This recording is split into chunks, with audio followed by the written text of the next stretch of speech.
Namaste everyone. So in the last video we discussed about the transcription where the mRNA is synthesized on the DNA. So that is one of the part of the central dogma. So let's see, after the process of the transcription means the message has been transformed from the DNA to the mRNA. This mRNA codes for the different proteins synthesis by producing the amino acids. So let's see which amino acid is produced by which codon. So we know that the genetic code is the relationship between the sequence of amino acids in a polypeptide chain and the nucleotide sequence of DNA or mRNA. So today we are going to discuss about the very interesting topic called the genetic code. The genetic code means it is the relationship between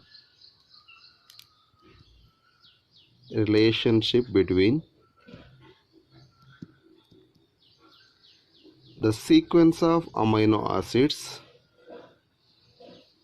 It is the relationship between the sequence of amino acids in a polypeptide chain. So polypeptide chain ಅಲ್ಲಿ ಅಲ್ಲಿರತಕ್ಕಂಥ amino acid sequence ಜೊತೆಗೆ ಮತ್ತೆ and it's the relationship between the sequence of amino acid in a polypeptide chain ಯಾವುದ್ರ ಜೊತೆಗೆ and the sequence of D N A or messenger R N A M R N A is called genetic code. So genetic code ಅಂದರೆ it is the relationship between the amino acid sequence in a polypeptide chain and DNA sequence or mRNA sequence. So D N A ಸೀಕ್ವೆನ್ಸಿಗೂ ಮತ್ತು amino acid ಸೀಕ್ವೆನ್ಸಿಗೂ ಇರ್ತಕ್ಕಂಥ relationship ಅಥವಾ mRNA ಸೀಕ್ವೆನ್ಸಿಗೂ ಮತ್ತು ಪಾಲಿಪೆಪ್ಟೈಡಲ್ಲಿರ್ತಕ್ಕಂಥ amino acid ಸೀಕ್ವೆನ್ಸಿಗೂ ಇರ್ತಕ್ಕಂಥ ರಿಲೇಷನ್ಶಿಪ್ಪೇ genetic code. So we know that there are 20 amino acids.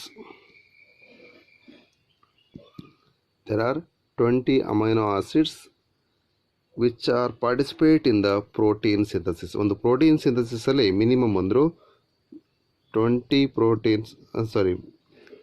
Amino acids participate ಆಗುತ್ತೆ in the process of protein synthesis. Nothing but what we are going to deal in the next is the translation.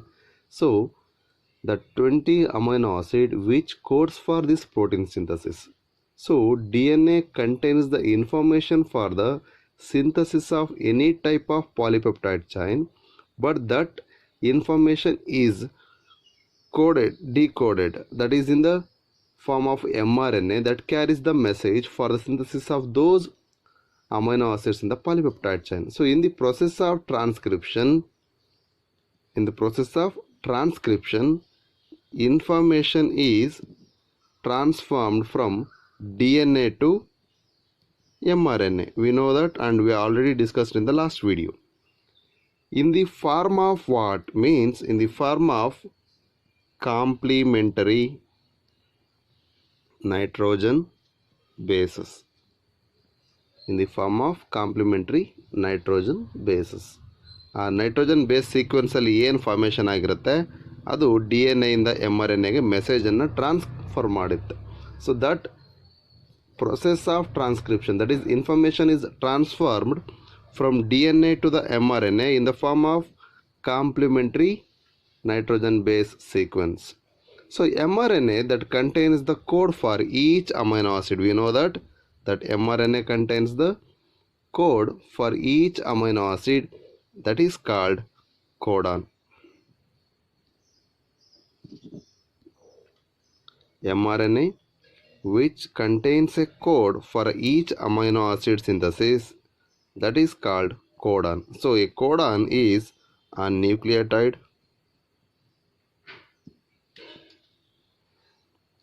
sequence on the mRNA. A codon is a nucleotide sequence on mRNA which codes for synthesis of amino acid in a polypeptide chain. So D N A ಮೇಲೆ ಇರ್ತಕ್ಕಂಥ information M R N ಎಗೆ ಬಂತು. ಆ M R N A ಒಂದು ಇನ್ಫಾರ್ಮೇಷನನ್ನು code ಮಾಡುತ್ತೆ, ಅದರಿಂದ amino acid produce ಆಗುತ್ತೆ. ಅದನ್ನು ನಾವು ಕೋಡಾನ್ ಅಂತ ಕರಿತೀವಿ. ಸೊ ಕೋಡಾನ್ ಅಂದರೆ nucleotide sequence which is present on the mRNA which codes for a particular amino acid. So whereas genetic code andre it is a sequence of nucleotide on mRNA which codes the information. ನೋಡಿ ಕೋಡಾನ್ಗೂ genetic ಕೋಡ್ಗೂ ವ್ಯತ್ಯಾಸ ಇಷ್ಟೇ, both are similar ಇಲ್ಲಿ, but genetic code ಅಂದ ತಕ್ಷಣ it is sequence of nucleotide. ಇಲ್ಲೂ ಕೂಡ ಅದನ್ನೇ ಮಾತಾಡಿದ್ವಿ, ನ್ಯೂಕ್ಲಿಯೋಟೈಡ್ ಸೀಕ್ವೆನ್ಸ್ ಅಂದರೂ ಅದೇ, ಸೀಕ್ವೆನ್ಸ್ ಆಫ್ ನ್ಯೂಕ್ಲಿಯೋಟೈಡ್ ಅಂದರೂ ಕೂಡ ಅದೇ, sequence of nucleotide on mRNA same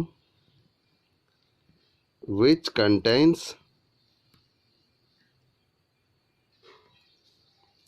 information. ಇದು ಕೋಡ್ ಮಾಡಿಬಿಡುತ್ತೆ, ಆ ಕೋಡ್ ಮಾಡೋಕ್ಕೆ ಬೇಕಾಗಿರೋ ಇನ್ಫಾರ್ಮೇಷನ್ ಇಲ್ಲಿರುತ್ತೆ. So which codes for information for synthesis of polypeptide. So polypeptide produce ಆಗಲಿಕ್ಕೆ ಬೇಕಾಗಿರೋದು ಸಿಂಥಸಿಸ್ ಆಫ್ polypeptide chain.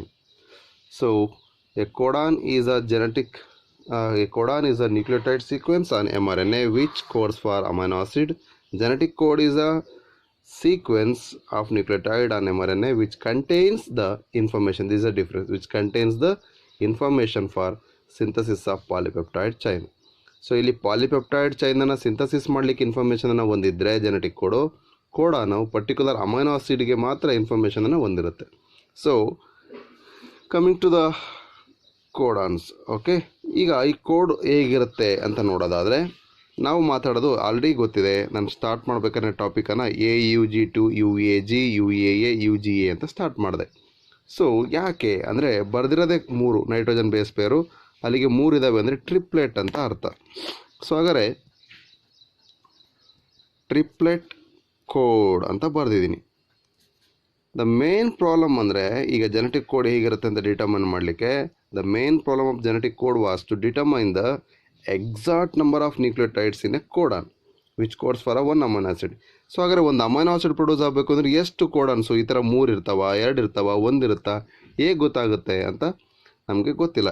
ಯಾಕೆಂದರೆ ನಿಮ್ಗೆ ಆಲ್ರೆಡಿ ಗೊತ್ತಿದೆ 4 ನೈಟ್ರೋಜನ್ ಬೇಸ್ ಪೇರ್ಸ್ ಇದ್ದಾವೆ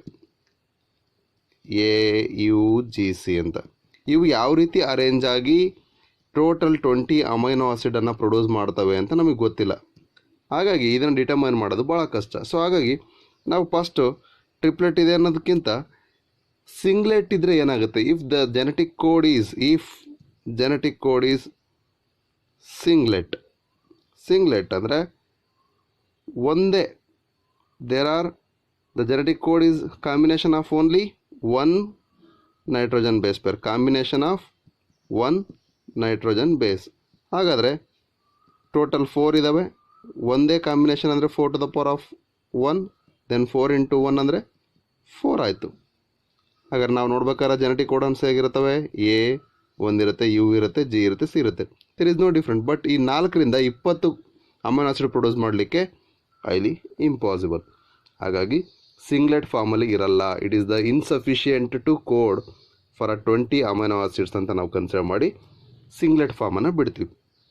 then coming to if they are doublet ಅಂದರೆ ಕಾಂಬಿನೇಷನ್ ಆಫ್ 2 ನೈಟ್ರೋಜನ್ ಬೇಸಸ್, ಅಂದರೆ 2 nitrogen basis ಸೇರಿಕೊಂಡು ಒಂದು ಡಿಫ್ರೆಂಟ್ ಕಾಂಬಿನೇಷನ್ನ ಮಾಡುತ್ತೆ. ಹಾಗಾದ್ರೆ 4 to the power of 2 ಅಂತ ಹಾಕೊಂಡ್ರೆ 4 into 4 total we can get 16. Out of 16 ನಮಗೆ ಬೇಕಾಗಿರ್ತಕ್ಕಂಥದ್ದು ಟೋಟಲ್ 20 ಆಗಿರೋದ್ರಿಂದ ಎಕ್ಸಾಕ್ಟಾಗಿ ಅದು ಸಿಗಲ್ಲ ಅಂತ ಅಂದ್ಕೊಂಡು ನಾವು ಇದನ್ನು ಬಿಡ್ತೀವಿ. ನೆಕ್ಸ್ಟ್ ನಮಗೆ ಗೊತ್ತಾಗುತ್ತೆ ಜೆನೆಟಿಕ್ ಕೋಡ್ ಈಸ್ ಟ್ರಿಪ್ಲೆಟ್ ಅಂತ. If it is triplet, that is genetic code is triplet ಅಂತ ನಾವು ಆಲ್ರೆಡಿ ಮಾತಾಡ್ತಾ ಇದ್ದೀವಿ. So if it is triplet, it is arranged in a combination of 3 nitrogen base pairs. hence 4 to the power of 3 is equal to 4 into 4 into 4, that is total 64. We will get total 64 codons. So 64 codons ನಮಗೆ ಸಿಗ್ತವೆ. ಹಾಗಾದರೆ in the genetic code dictionary we are having total 64 codons. So that's why genetic code is a triplet. That was the possibility of 3 letters, the code, that is triplet code. Triplet means the possibility of 3 letters code is given by GAMO in 1954. Okay, so let's see. We know that it is a arrangement of or possibility of 3 letters code. Okay, we are having 64. So this is enough for the sufficient for the synthesis of 20 amino acids. By using this, Arvind Govind Khorana artificially synthesized the mRNA. Okay, by using an enzyme called Severo-Ochoa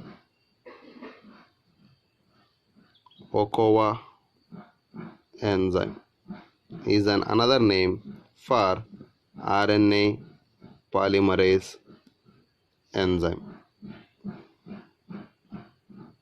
RNA polymerase enzyme. So RNA polymerase enzyme or Severo-Ochoa enzyme is also helpful in polymerizing RNA within a template independent manner. Template ಇಲ್ಲ ಅಂದರೂ ಕೂಡ ಡೈರೆಕ್ಟಾಗಿ ನಾವು ಇದನ್ನು produce ಮಾಡ್ಬೋದು. Template independent ಮ್ಯಾನರಲ್ಲಿ template ಇಲ್ಲದೇ ಮಾಡ್ಬೋದು ಅನ್ನೋದನ್ನ ಆರ್ಟಿಫಿಷಿಯಲ್ ಆಗಿ mRNA ಪ್ರೊಡ್ಯೂಸ್ ಮಾಡಿ ಅರವಿಂದ್ ಗೋವಿಂದ್ ಖೋರಾನ ತೋರಿಸ್ಕೊಟ್ರು. ಹಾಗಾದರೆ ಈ ಜೆನೆಟಿಕ್ ಕೋಡಾನ್ಸ್ ಹೇಗಿರ್ತವೆ ಅಂತ ನೋಡೋಣ. ಸೊ ಸಿ, ಆಲ್ರೆಡಿ ಹೇಳಿದೆ, ಜೆನೆಟಿಕ್ ಕೋಡ್ಸ್ ಅಂತ ನಾವು ಮಾತಾಡಬೇಕು ಅಂದರೆ ಟೋಟಲ್ ನಮಗೆ ಹೇಳಿದ್ದೀನಿ ಅರೇಂಜ್ಮೆಂಟ್ ಏನಾಗಿರುತ್ತೆ ಅಂತ. ಟ್ರಿಪ್ಲೆಟ್ ಅಂದರೆ 3 letters ಅರೇಂಜ್ಮೆಂಟ್. ಸೊ ಫಸ್ಟ್ ಪೊಸಿಷನಲ್ಲಿ ನಾವು UCAG 4 ಹಾಕ್ಕೊಂಡಿದ್ದೀನಿ. ಹಾಗೆ ಸೆಕೆಂಡ್ ಪೊಸಿಷನಲ್ಲೂ ಕೂಡ UCAG ಹಾಕ್ಕೊಂಡಿದ್ದೀನಿ. ಬಟ್ ಥರ್ಡ್ ಪೊಸಿಷನ್ ಏನಾಗುತ್ತೆ ಅಂದರೆ UCAG ಅನ್ನೋದು ಪ್ರತಿಯೊಂದು ಬಾಕ್ಸಿಗೂ ಬರ್ತಾ ಹೋಗುತ್ತೆ. So let's see first position with the second position and the third position. U, then UC, then UA, then UG. Clear? Next UCU. First and second position common ಆಗೇ ಇರುತ್ತೆ. UC ಬರ್ಕೊಳ್ಳೋಣ. Next UCU ಆಯಿತು, UCC ಆಯಿತು, UCA, UCG. ಇದೇ ರೀತಿ ನಾವು ಬರಿತಾ ಹೋದರೆ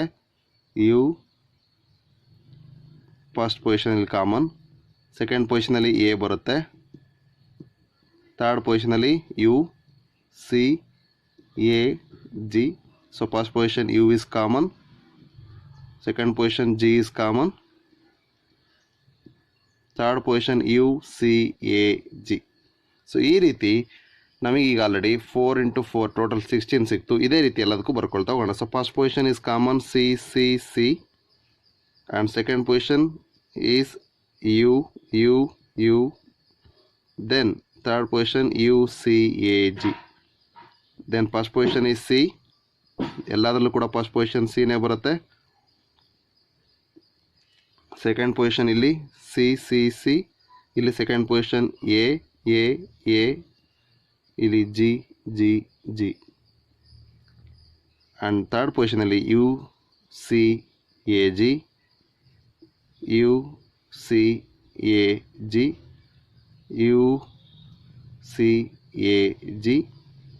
ಇಲ್ಲಿ first position A is common, ಇಲ್ಲಿ first position G is common. So first ಪೊಸಿಷನನ್ನು ಬರ್ಕೊಳ್ಳೋಣ. A,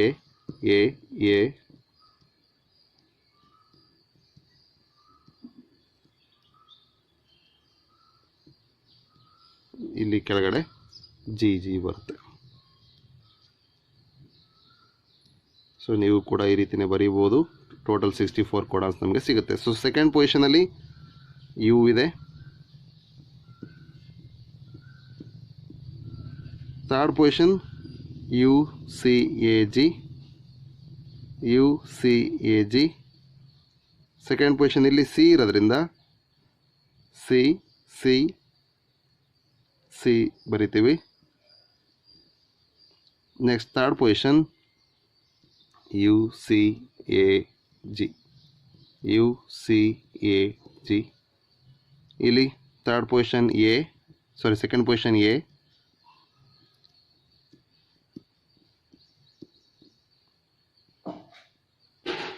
and third position U C A G, U C A G. Next ಇಲ್ಲಿ second position G common,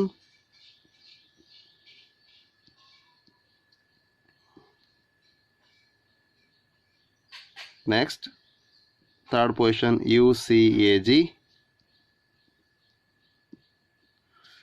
Right, so now we are having total 64 codons arranged in a triplet. Out of the 4 nitrogen bases, they are arranged in different combinations.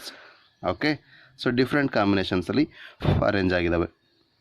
Next ನೋಡೋಣ, ಈ ಇಷ್ಟು ಕೋಡಾನ್ಸ್ಗೆ ಒಂದೊಂದು property ಇದೆ, ಅವೆಲ್ಲ ಹೇಗೆ ವರ್ಕನ್ನು ಮಾಡ್ತವೆ ಅಂತ ನೋಡೋಣ.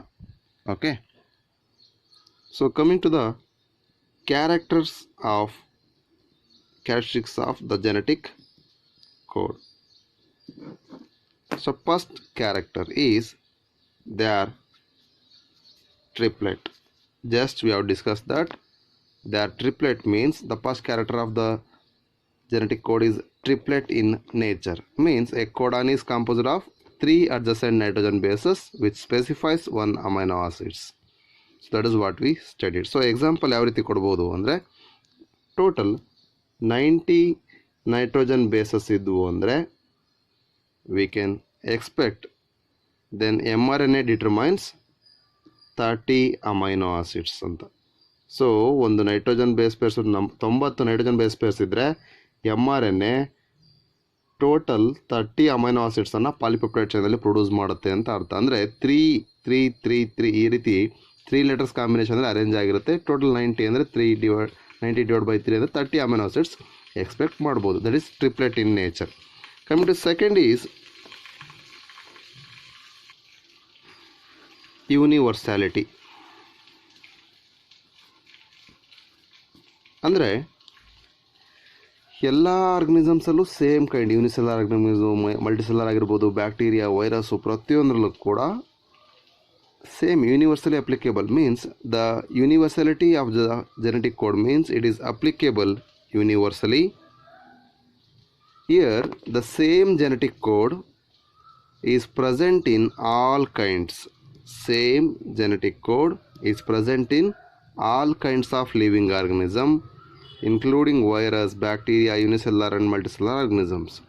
So the same genetic code is present ಅನ್ನೋದನ್ನ ನಾವು ಯೂನಿವರ್ಸಾಲಿಟಿ ಅಂತ ಮಾತಾಡ್ತೀವಿ. There are some exceptions, but universality ಅಂದರೆ ಎಲ್ಲ ಆರ್ಗನಿಸಮ್ಸಲ್ಲೂ, ಲೋಯರಿಂದ ಹಿಡಿದು ಹೈಯರ್ ಆರ್ಗನಿಸಮ್ಸಲ್ಲೂ ಸೇಮ್ ಜೆನೆಟಿಕ್ ಕೋಡೆ ಇರುತ್ತೆ. Next non ambiguous.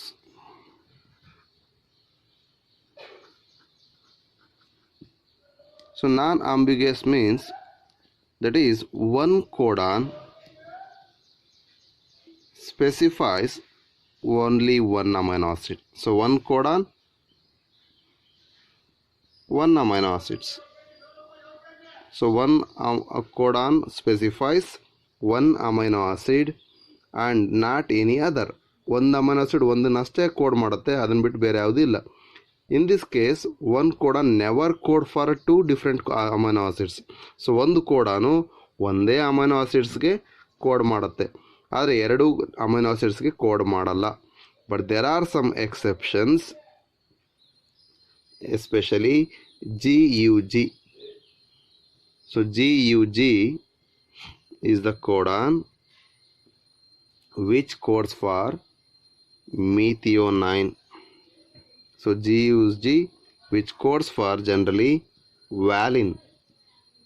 Okay, but this GUG when present in the initiator position or a starting position, it produces methionine. So in absence of AUG, it acts as the initiator. We will discuss it later. But GUG is an exception for the non-ambiguous property or a character, because GUG generally codes for valine, but sometimes it also codes for methionine. This is one of the exception, because as we are saying, non-ambiguous means one codon should code for only one amino acid. ಒಂದು codon ಅಂದರೆ ಒಂದು amino acid ಮಾತ್ರ code ಮಾಡಬೇಕು ಅನ್ನೋದು ಮಾತ್ರ ಹೇಳ್ತಾ ಇದ್ದೀವಿ. ಇದು non ambiguous. Coming to next is non overlapping. Non overlapping means a nitrogen base is a constituent of only one codon ಅನ್ನೋದು ಇದರ ಅರ್ಥ. So non overlapping means nitrogen base is a constituent of only one codon ಅನ್ನೋದು ನಾನ್ overlapping ಅಲ್ಲಿ ಮಾತಾಡ್ತೀವಿ. Next is ಕಾಮಾಲೆಸ್ ಅಂದರೆ there will be no punctuation marks, so no punctuations. Okay, so no punctuation between adjacent codons. So that is each codon, comma-less means each codon or adjacent codon is not having any of the punctuation. That is, each codon is immediately followed by the next codon. So for example, A, U, G means next some other G, C, A, likewise continuous. There is no A comma G comma or A U G comma or G comma, not like that. If there is no punctuation between the adjacent, itara iralla, they are continuous. A U G, GAC, likewise. Okay, there will be no punctuation mark. So like this they are arranged on the adjacent codon. That is, each codon is immediately followed by the next codon. If a nucleotide is deleted or added, whole genetic code will be read differently. So for example, we are having total 50 amino acids, a polypeptide chain having the 50 amino acids. Polypeptide chain having 50 amino acids that shall be specialized by a linear sequence of 50 amino acid produce ಆಗಬೇಕು. ನಮಗೆ minimum 150 nucleotides ಬೇಕು. Okay, so 150 nucleotides arrange ಆಗಿರುತ್ತೆ. So 150 nucleotides. If the nucleotide is added on the exact middle, ಈ 150 nucleotides ಇಲ್ಲಿ produce ಆಗಿರೋದು 50 amino acids, exact at the middle the sequence ನಾವೇನಾದರೂ ಒಂದು add ಮಾಡಿದ್ರೆ, if one nucleotide is added, ಒಂದೇ ಒಂದು ನ್ಯೂಕ್ಲಿಯೋಟೈಡನ್ನು total ಇಲ್ಲಿಂದ ಇಲ್ಲಿ ತನಕ AUG ತನಕ 75 ಇದ್ದಾವೆ. ಈ 76ಗೆ ನಾವು ಯಾವುದೋ ಒಂದು A ಅಂತ ಆಡ್ ಮಾಡ್ತೀನಿ, ಈ ಕಡೆ ಇನ್ನೂ 75 ಇದ್ದಾವೆ.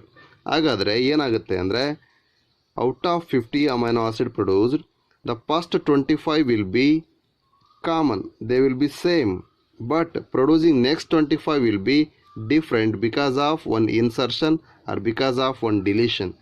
ಯಾಕೆಂದರೆ there is no comma, they read continuously. Okay, this is the property called the comma-less. Coming to next one is degeneracy.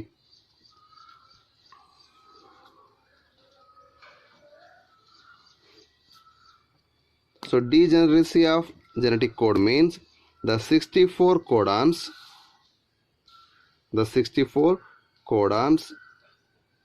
for a 20 amino acids. So most of the amino acids except 2 can be coded for more than one amino acids. ನಮ್ಗೆ ಗೊತ್ತಿದೆ ಡಿಜೆನರಸಿಯಲ್ಲಿ ಏನಾಗುತ್ತೆ ಅಂದರೆ, ನಾವು already ನೋಡಿದ್ದೀವಿ, ಇರೋದು 20 amino acids produce ಆಗಬೇಕಾದ್ರೆ 20 ಥರದ amino acids, but ನಮ್ಮ ಹತ್ರ ಇರೋದು 60 ಕೋಡಾನ್ಸ್. ಹಾಗಾದರೆ ಮಿನಿಮಮ್ ಅಂದರೂ ಒಂದೊಂದು ಅಮೈನೋ ಆಸಿಡ್ಸ್ಗೆ 3 ಕೋಡಾನ್ಸ್ ಬರ್ಬೋದು. ಆದರೆ except to there are some codons which codes for more than one amino acid. ಒಂದು ಅಮೈನೋ ಆಸಿಡ್ಗಿಂತ ಹೆಚ್ಚು ಒಂದು ಕೋಡಾನು ಒಂದೇ ಅಮೈನೋ ಆಸಿಡ್ಗೆ ಕೋಡ್ ಮಾಡಿದ್ರೆ ಅದು non ambiguous, the one codon one amino acid. But ಇಲ್ಲಿ ನಾವು ಮಾತಾಡ್ತಿರೋದು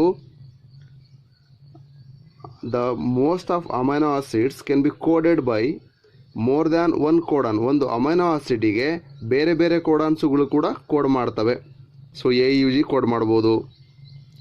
ಫಾರ್ ಎಕ್ಸಾಂಪಲ್ UUC ಇವೆರಡೂ ಕೂಡ ಫಿನಲ್ಗೆ ಪ್ರೊಡ್ಯೂಸ್ ಮಾಡ್ಬೋದು. ಸೊ ಈ ಥರ ನಾವು ಡಿಫ್ರೆಂಟ್ ಮಾತಾಡ್ತೀವಿ. ಅಥವಾ ವ್ಯಾಲಿನಿಗೆ 4 ಅಮೈನೋ ಆಸಿಡ್ಸ್ ವ್ಯಾಲಿನ್ ಪ್ರೊಡ್ಯೂಸ್ ಆಗಬೇಕು ಅಂದರೆ ನಮಗೆ ಮಿನಿಮಮ್ ಅಂದರೆ 4 ಬೇಕು.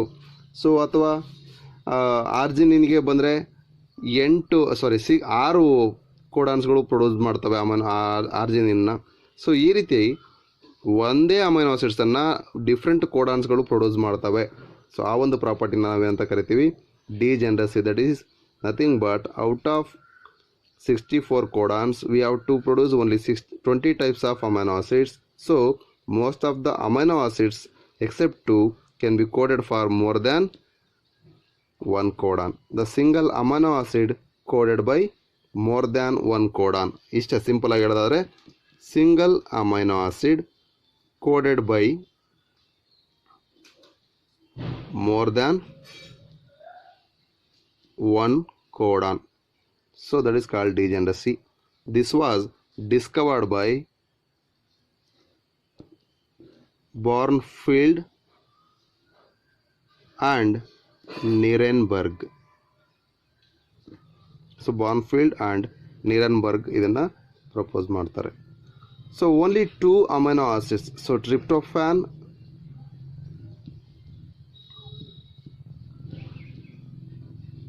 and methionine. So tryptophan and methionine are exception ಅಂತ ಹೇಳಿದ್ನಲ್ಲ ಎರಡು. These are the two. Tryptophan and methionine are the amino acids. They are specified by single codon. ಒಂದೇ ಒಂದು ಕೋಡಾನ್ ಇಂದ ಸ್ಪೆಸಿಫೈ ಆಗಿರ್ತವೆ. ಫಾರ್ ಎಕ್ಸಾಂಪಲ್ UGG ಒಂದೇ ಕೋಡಾನು ಟ್ರಿಪ್ಟೋಫ್ಯಾನ್ ಅನ್ನು produce ಮಾಡುತ್ತೆ, ಬೇರೆ ಯಾವ ಕೋಡಾನು ಪ್ರೊಡ್ಯೂಸ್ ಮಾಡಲ್ಲ. ಮೀಥಿಯೋನೈನು AUG ಇಂದ ಮಾತ್ರ ಪ್ರೊಡ್ಯೂಸ್ ಆಗುತ್ತೆ, ಬಟ್ AUG ಆಬ್ಸೆನ್ಸಲ್ಲಿ GUG ಪ್ರೊಡ್ಯೂಸ್ ಮಾಡುತ್ತೆ. ಸೊ ಇದನ್ನು ನಾವು ತಗೊಳ್ಳಿಲ್ಲ ಅಂದ್ರೆ ಪರವಾಗಿಲ್ಲ. Tryptophan is an best example. So all the other amino acids ಇವೆರಡನ್ನ ಬಿಟ್ಟು they are having the codons which can be coded by more than 2 to 6 codons. 2 ರಿಂದ 6 ಕೋಡಾನ್ಸ್ಗೆ ಅವು ಪ್ರೊಡ್ಯೂಸ್ ಮಾಡ್ತವೆ. So for example phenyl alanine, that is 2 amino ಆಸಿಡ್ಸ್ನ 2 ಕೋಡಾನ್ಸ್ಗಳು ಅವನ್ನ produce ಮಾಡ್ತವೆ. ಸೀರಿನ್ ಮಿನಿಮಮ್ ಅಂದರೂ ಇಲ್ಲಿ ನಮಗೆ 4 ಸಿಗ್ತವೆ. ಸೊ ಈ ರೀತಿ we can see the one amino acid can be coded by more than one bases or more than one codon. So coming to the last 2 properties called the initiation and termination. Chain initiation and termination. So they are the codons which initiate the chain or the polypeptide chain. They are some codons which terminates the polypeptide chain. So the polypeptide chain synthesizes the amino acids by signaled by a 2 initiator codons called AUG and sometimes GUG. So AUG usually the initiator codon. Sometimes we can expect GUG. In the starting site it produces the initiation and also, as we said, methionine only when absence of AUG. That means AUG codes for amino acids, especially the methionine in the eukaryote, whereas in the prokaryote it forms N-formyl methionine. ಎರಡು ಕೂಡ ಮಿಥಿಯೋನೈನ್, ಆದರೆ ಇದು general ಆಗಿ ಮಿಥಿಯೋನೈನ್ ಅನ್ನು produce ಮಾಡುತ್ತೆ ಯೂಕ್ಯಾರಿಯೋಟ್ಸ್ ಅಲ್ಲಿ, ಆದರೆ ಪ್ರೋಕ್ಯಾರಿಯೋಟ್ಸ್ ಅಲ್ಲಿ AUG N-formyl methionine ಅನ್ನು ಪ್ರೊಡ್ಯೂಸ್ ಮಾಡುತ್ತೆ. But sometimes GUG also acts as starting codon or initiator codon.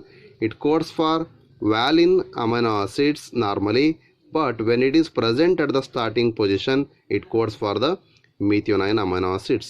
So mRNA ಸ್ಟ್ಯಾಂಡಲ್ಲಿ ಫಸ್ಟ್ ಯಾವಾಗಾರು AUG ಬದಲು GUG ಇತ್ತು ಅಂದರೆ, ಅದು ಸ್ಟಾರ್ಟಿಂಗ್ ಸೈಟಲ್ಲಿ ಇತ್ತು ಅಂದರೆ, ವ್ಯಾಲಿನ್ ಪ್ರೊಡ್ಯೂಸ್ ಮಾಡೋ ಬದಲು ಅದು ಇನಿಷಿಯೇಷನ್ ಮಾಡೋದ್ರ ಜೊತೆಗೆ ಮಿಥಿಯೋನೈನನ್ನು ಪ್ರೊಡ್ಯೂಸ್ ಮಾಡುತ್ತೆ ಅನ್ನೋದು ಚೈನ್ ಇನಿಷಿಯೇಷನ್ ಕೋಡಾನ್ ಆಗಿ ಇವು ಆಕ್ಟ್ ಮಾಡ್ತವೆ. Coming to the last property or character called the termination codon. Out of 64 codons there are 3 codons which acts as the terminator codons. One is UAA, another one is UAG and UGA. So UAA, UAG and UGA, these are the three codons which stops the synthesis of polypeptide. Means, so out of 64 codons, 3 codons are acting as a stopping codons. They are nonsense codons, means they do not specify any amino acids. So nonsense codon ಅಂದರೆ ಯಾವುದೇ ರೀತಿ amino ಆಸಿಡ್ಗೆ specific ಆಗಿ code ಮಾಡಲ್ಲ. So they are also called as terminator codons. UAA can be also known as ocra, and then UAG can be known as amber, another name. Ivella, they are the synonyms. Ocra, amber and opal. Opal means UGA, amber means UAG and ocra means UAA. So these are the stop codons or nonsense codons or terminator codons. So only 61 codons are sense codons. ಇವು ಮೂರನ್ನು ಬಿಟ್ಟರೆ ಇನ್ನು ಉಳಿಕಿದವೆಲ್ಲ sense ಕೋಡನ್ಸ್ ಆಗಿ act ಮಾಡ್ತವೆ. ನಾನ್ sense ಕೋಡನ್ಸ್ ಆಗಿ ಇವು ಮೂರು ಇರ್ತವೆ. They doesn't code for any of the amino acids. So out of 20 amino acids sense codons ಅಂದರೆ 61 ಕೋಡನ್ಸ್ಗಳು ಪ್ರೊಡ್ಯೂಸ್ ಮಾಡ್ತವೆ ಅಂತ. ಸೊ ಓಬಲ್ ಹೈಪೋಥಿಸಿಸ್ ಅಂತ ನಾವು ಮಾತಾಡಬೇಕಾಗಿದೆ. ಏನಕ್ಕೀಗ ಅಂದರೆ ನೋಡಿ, UAA ಮತ್ತು UAG ಎರಡರಲ್ಲೂ ಕೂಡ ಲಾಸ್ಟ್ ಬೇಸ್ ಚೇಂಜ್ ಇದೆ. So the third base in the genetic code is change. So ಅದನ್ನು ನಾವು ಓವಲ್ ಬೇಸ್ ಅಂತ ಕರಿತೀವಿ. ಏನಂತ ಕರಿತೀವಿ? ಓವಲ್ ಬೇಸ್ ಅಂತ ಕರಿತೀವಿ. ಸೊ ಓವಲ್ ಬೇಸ್ ಅನ್ನೋದನ್ನ ನಾವೀಗ ಇಟ್ಕೊಂಡು ಓವಲ್ ಹೈಪೋಥಿಸಿಸ್ನ ಮಾತಾಡೋಣ. ಸೊ ಓವಲ್ ಹೈಪೋಥಿಸಿಸ್ ಮೀನ್ಸ್, ಸೊ ಇಷ್ಟೊಂದನ್ನು ನಾವು ಮಾತಾಡಿದ್ದು ಜೆನೆಟಿಕ್ ಕೋಡಿನ ಪ್ರಾಪರ್ಟೀಸ್. ಅದರಲ್ಲೇ ಒಂದು ಹೈಪೋಥಿಸಿಸ್ನ ಬೇಸಿಸ್ನಲ್ಲಿ ಪ್ರೊಡ್ಯೂಸ್ ಮಾಡಿದ್ದಾರೆ. That was propounded by Crick. Okay, so normally anticodon recognizes only one codon. ಒಂದು ಆಂಟಿಕೋಡಾನು ಒಂದು ಕೋಡಾನನ್ನು ರೆಕಗ್ನೈಸ್ ಮಾಡುತ್ತೆ. But sometimes an anticodon recognises more than one codon. Anticodon ಅಂದರೆ ನೋಡಿ, ಈಗ ಇಲ್ಲಿ ಒಂದು ಸ್ಟ್ಯಾಂಡಲ್ಲಿ AUGC ಇದೆ ಅಂದರೆ ಇದಕ್ಕೆ ಆಪೋಸಿಟಾಗಿ ಯಾವ್ದು ಬರಬೇಕು? ಆ ರೀತಿ ನೋಡೋಣ. ಸೊ ಈಗ for example AAC is one codon which recognizes UUU or UUC. ನೋಡಿ, so normally anticodon recognizes only one codon, but sometimes anticodon recognizes more than one codon. This is known as ovaling. That hypothesis is called as oval hypothesis. That ovaling normally occurs in the third nucleotide of the codon. Okay, so AAC can recognize the two codons UUU, UUC. Both the UUU and UUC stands for phenyl alanine. ಎರಡೂ ಕೂಡ phenyl ಅಲನೈನ್ಗೆ code ಮಾಡ್ತವೆ. So ಇದನ್ನು ಒಂದೇ ಒಂದು ಆಂಟಿಕೋಡಾನು ಎರಡು ಕೋಡಾನ್ಸನ್ನು recognise ಮಾಡುತ್ತಲ್ಲ, ಈ ಒಂದು ಪ್ರಾಪರ್ಟಿಗೆ ನಾವು ಓಬಲ್ ಹೈಪೋಥಿಸಿಸ್ ಅಂತ ಕರಿತೀವಿ. ಒಂದು ಆಂಟಿಕೋಡಾನು ಜನರಲಾಗಿ ಒಂದನ್ನೇ ರೆಕಗ್ನೈಸ್ ಮಾಡುತ್ತೆ, ಆದರೆ ಸಮ್ಟೈಮ್ಸ್ ಅದು ಎರಡು ಅಥವಾ ಅದಕ್ಕಿಂತ ಹೆಚ್ಚು ಕೋಡಾನ್ಸನ್ನು ರೆಕಗ್ನೈಸ್ ಮಾಡಿದ್ರೆ, ಒಂದಕ್ಕಿಂತ ಹೆಚ್ಚು ಕೋಡಾನ್ಸನ್ನು ರೆಕಗ್ನೈಸ್ ಮಾಡಿದ್ರೆ ಅದನ್ನು ನಾವು ಓಬ್ಲಿಂಗ್ ಅಂತ ಕರಿತೀವಿ. ಅದಕ್ಕೆ ಇದು ಎಕ್ಸಾಂಪಲ್. ಓಕೆ, ಸೊ ಇದಿಷ್ಟು ಜೆನೆಟಿಕ್ ಕೋಡಿನ ಬಗ್ಗೆ ಆಯಿತು. ಸೊ ಈ ಜೆನೆಟಿಕ್ ಕೋಡಿನ್ಸಲ್ಲಿ ಏನಾಗಿದೆ ಅಂದರೆ, ನಾವು ಆಲ್ರೆಡಿ ಮಾತಾಡಿದ್ವಿ ಟ್ರಿಪ್ಲೆಟ್ ಕೋಡಾನ್ಸು ಡಿಫ್ರೆಂಟ್ ಫಾರ್ಮಲ್ಲಿ ಅರೇಂಜ್ ಆಗಿದೆ ಅಂತ. ಸೊ ಯಾವ್ಯಾವ ಕೋಡಾನ್ಸು ಏನೇನು ಫಂಕ್ಷನ್ ಮಾಡುತ್ತೆ ಅಂತ ನಾವು ಜಸ್ಟ್ ಕ್ಯಾರೆಕ್ಟರ್ ಬೇಸ್ ಮೇಲೆ ಕೆಲವೊಂದನ್ನು ಮಾತಾಡಿದ್ದೀವಿ. ಸೊ ಈಗ ನೋಡೋದಾದರೆ UUU ಇದು ಫಿನೈಲ್, ಇದು ಕೂಡ UUC ಕೂಡ ಫಿನೈಲ್, ಈಗೇನು ಮಾತಾಡಿದ್ವಿ. Next leucine LEU. ಸೊ ಈ ರೀತಿ ನಾವು ಪ್ರಾಪರ್ಟೀಸ್ನ ನೋಡ್ತಾ ಹೋಗ್ಬೋದು. ಸೊ ಟೋಟಲ್ 6 ಕೋಡಾನ್ಸ್ ಇಲ್ಲಿ ಪ್ರೊಡ್ಯೂಸ್ ಆಗಿದೆ, ಅಮೈನೋ ಆಸಿಡ್ಸ್ನ ಪ್ರೊಡ್ಯೂಸ್ ಮಾಡ್ತಾ ಇದೆ. ನೆಕ್ಸ್ಟ್ ಈಲಿಯಾ ಐಸೋಲ್ಯೂಸಿನ್ ಅನ್ನು ನೋಡೋದಾದರೆ ILE, ಇವು ಮೂರು ಇರ್ತವೆ. ಇವನ್ನ ನಾವು ಸಪ್ರೇಟಾಗಿ ಮಾತಾಡ್ತೀವಿ. ಸೊ ಇದಕ್ಕೆ short cut method. Next AUG already ಮಾತಾಡಿದ್ವಿ, ಮಿಥಿಯೋನಿನ್ ಪ್ರೊಡ್ಯೂಸ್ ಮಾಡುತ್ತೆ. ವ್ಯಾಲಿನ್.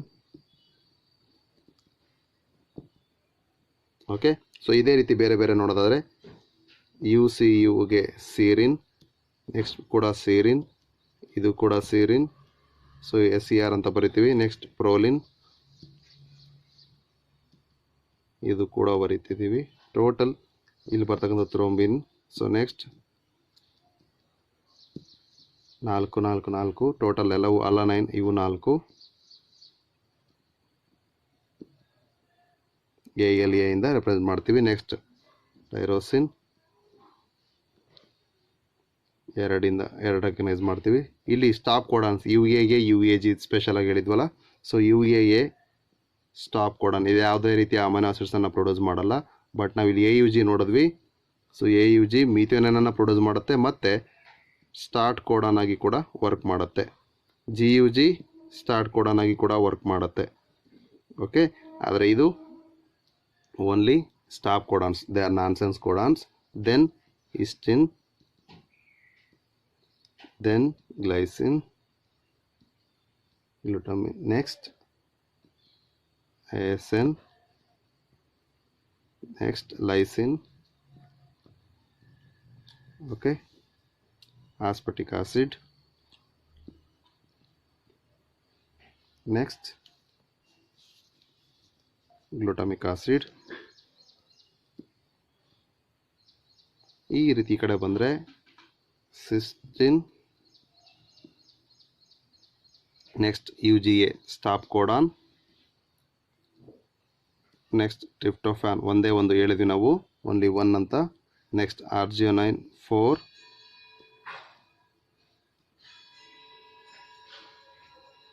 ಆಲ್ರೆಡಿ ಸೀರಿನನ್ನು ಇಲ್ಲಿ ನೋಡಿದ್ವಿ, ಈಗ ಇಲ್ಲೂ ಕೂಡ ನೋಡ್ಬೋದು.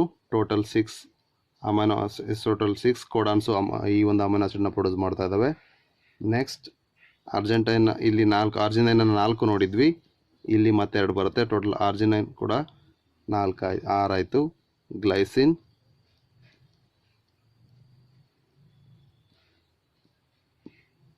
ಸೊ ಹೀಗೆ ಸ್ಟಾರ್ಟಿಂಗ್ 3 ಲೆಟರ್ಸನ್ನು ಇಂಡಿಕೇಟ್ ಮಾಡಿಕೊಂಡು ನಾವು ಇಷ್ಟು ಟೋಟಲ್ 64 ಅಮೈನೋ ಆಸಿಡ್ಸಲ್ಲಿ 61 ಅಮೈನೋ ಆಸಿಡ್ಸ್ ಯಾವುದಕ್ಕೆ ಕೋಡ್ ಮಾಡುತ್ತೆ, ಇನಿಷಿಯೇಟರ್ ಆಗಿ ಯಾವುದಾಗುತ್ತೆ, ಸ್ಟಾಪ್ ಕೋಡಾನ್ಸ್ ಆಗಿ ಯಾವುದಾಗುತ್ತೆ ಅಂತ ನಾವೆಲ್ಲ ಮಾತಾಡಿದ್ವಿ. So this is all about the genetic codons. So ನಾನು ನೆಕ್ಸ್ಟ್ ಬರ್ತಕ್ಕಂಥ ವೀಡಿಯೋಸಲ್ಲಿ, in the upcoming videos we can have the short cut memory technique for this amino acids and their codons. ಈ ಅಮೈನೋ ಆಸಿಡ್ಸು ಮತ್ತು ಕೋಡಾನ್ಸ್ನ ಯಾವ ರೀತಿ ನೆನ್ಪಿಡ್ಕೋಬೋದು, ಯಾವುದನ್ನು function ಮಾಡುತ್ತೆ ಅಂತ ನೋಡ್ಕೊಳ್ಳೋದಕ್ಕೆ ಈಸಿ ಮೆಥಡ್. ಇಷ್ಟು ಅಮೈನೋ ಆಸಿಡ್ಸನ್ನು ಸೇರಿಸಿ, ಇಷ್ಟು ಟೋಟಲ್ 64 ಕೋಡಾನ್ಸ್ಗೂ ಸೇರಿಸಿ ಒಂದು ಶಾರ್ಟ್ ಮೆಮೊರಿ ಟ್ರಿಕ್ಕನ್ನು ಹೇಳ್ಕೊಡ್ತೀನಿ. ಸೊ ಈ ಸದ್ಯಕ್ಕೆ ಇಷ್ಟನ್ನು ನಾವು ನೋಡೋಣ. So this all about the Oval hypothesis. In the next video, we will discuss about the another one important mechanism in the central dogma. That is, already we have discussed DNA to mRNA, that is transcription, and RNA to protein, that is translation. This is the central dogma given by Crick. So DNA to RNA we have already discussed in the transcription. In the coming video, we will discuss about the translation. Thank you.